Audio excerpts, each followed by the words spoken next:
what is going on to where men have become so emotionally unstable? Because everybody ain't crazy out here. I'm not shooting that bill. To where we're so emotionally unstable, to where we can't handle a simple rejection from a woman, whether it be rude or whether it be with the utmost respect. Mm-hmm.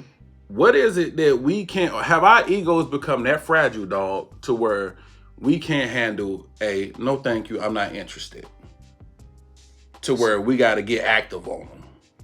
So my opinion on this is it's been the decline of manhood for the better part of a decade, bro. Facts. Like just the decline of manhood, the decline of the very principles of what manhood stood for, which was the strong protect the weak.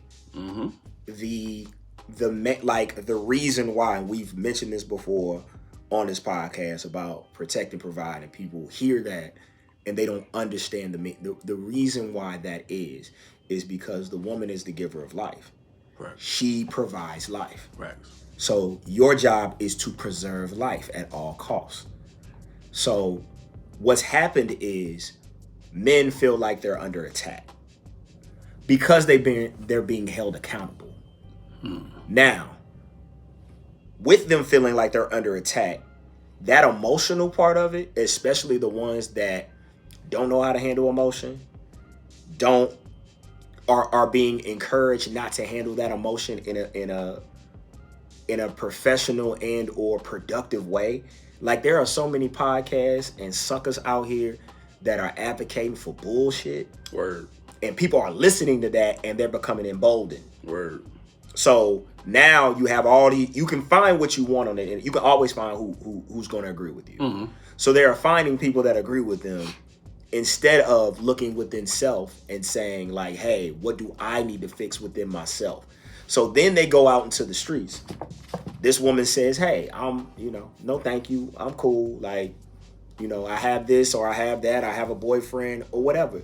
And instead of him just saying you have a good day and go on, he feels entitled. You're supposed to give me your number. No, I'm not. You're supposed to talk to me. No, I am not. I am not supposed to do anything. And because they can't accept that, now we put women in fucking danger. Yep. And it's trash. But to the ladies, I will advise you to always be aware of your surroundings. Your mission is to make it home.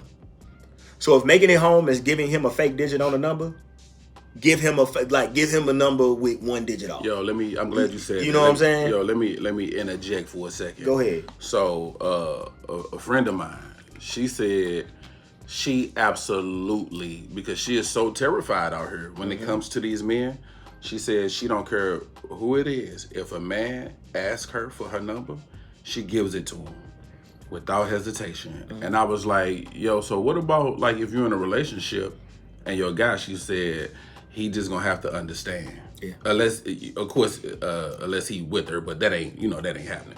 But when she's by herself, that's what she said, bro. Yeah. She said, I give my number out without hesitation, because that is one of her biggest fears, is one of these guys not being able to handle no.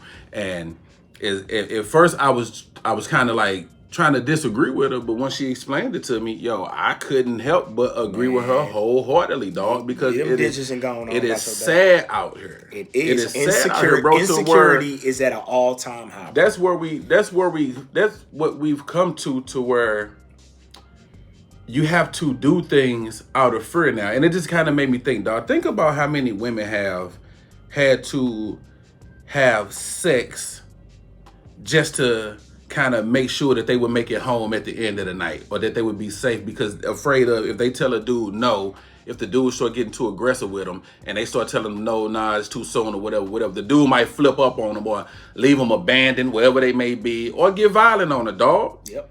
And need I say, the big R word. So it's just sad out here, dog, that women have to go through that, dog. It has, and it made me think like, yo, have I ever kind of pressured to where they didn't want to do it, but how we don't take no for an answer all the time, so we think if we just keep playing with them or keep seducing them, they'll give in due time. I wonder, it just made me think, dog, have I ever put a woman in that situation? And I hope to God not. Right. But it's sad, man, that that's what we come to, man, to where women have to consent for safety. Yeah. Yes. Not consent because they want to, Yeah. or there's a desire to. They have to consent for safety. And that's trash to me, dog.